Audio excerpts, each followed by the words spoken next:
Have you ever heard of a town that has been burning beneath the ground for more than 60 years? A place where the fire doesn't go out, where smoke rises from the earth, and homes are swallowed by flames that no one can see.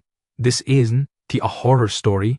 It's not fiction. It is America, and it is real. Welcome to Centralia, Pennsylvania, a town the U.S. government tried to erase. In the early 1900s, Centralia was like many towns in Pennsylvania. It was built on coal, black gold, anthracite coal to be specific, one of the richest, hardest forms of coal in the world. The town was home to more than 2,000 people, families, miners, store owners, school children. It had churches, schools, a post office, 5 hotels, and a fire department. Coal mining was the bloodline, and beneath the town lay a massive coal vein, stretching over 25 miles long and 8 miles wide. No one imagined that this very gift would become the town's curse. It was Memorial Day weekend, 1962.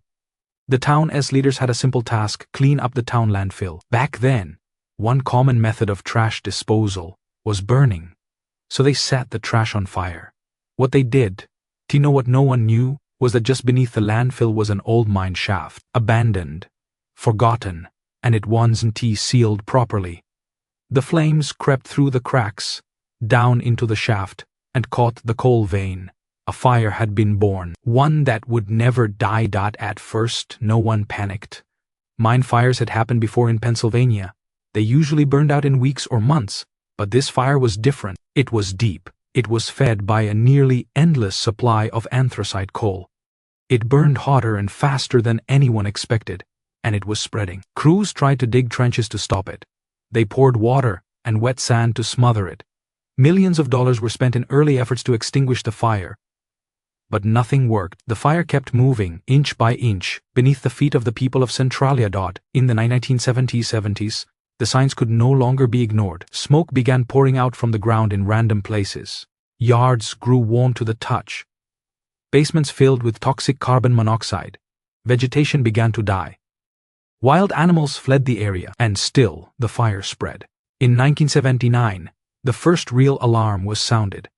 A local gas station owner, John Coddington, noticed something strange. He lowered a fuel gauge into an underground tank. The reading showed the fuel was Ha-72.78.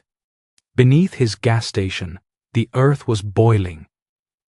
But it was a near tragedy that would shake the nation. On Valentine's Day, 1981, 12-year-old Todd Domboski was playing in his grandmother's backyard when the ground suddenly opened beneath him. A sinkhole 4 feet wide and 50 feet deep. Todd fell in. Toxic smoke rose around him. He held onto a root, screamed for help. By pure luck, his cousin heard the cry and pulled him out. Had he fallen further, he would have died of asphyxiation or been burned alive. This was no longer just an underground fire. It was a living nightmare. The government could no longer look away. Media coverage exploded. The story of Centralia made national headlines. In 1984, Congress allocated over $40 million for relocation efforts. The plan? Buy out the residents, move them to safer towns, let Centralia die. Some accepted, some refused. Families were torn apart, neighbors left, businesses shut down, and one by one, the houses were demolished. As residents moved out, the government began buying and demolishing homes. By the late 1990s, almost all of Centralia was gone. Only a handful of residents remained, fighting in court, refusing to leave. They believed their homes were still safe, but the government saw it differently.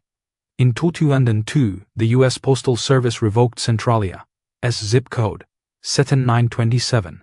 It was a symbolic death. The town no longer existed on paper. The underground fire continued to burn.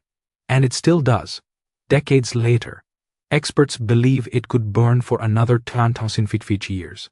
Why? Because the coal seam is massive and buried deep. The fire is unstoppable, invisible, and yet always there. Centralia has become a modern-day hellscape. A place that once held life and laughter now whispers smoke and silence. Ironically, Centralia gained new fame not as a town of life, but of death. Urban explorers, thrill seekers, and conspiracy theorists began to visit. The town inspired the popular horror video game and film franchise, Silent Hill. The image of smoke rising from the ground, empty homes, and streets to nowhere It felt otherworldly.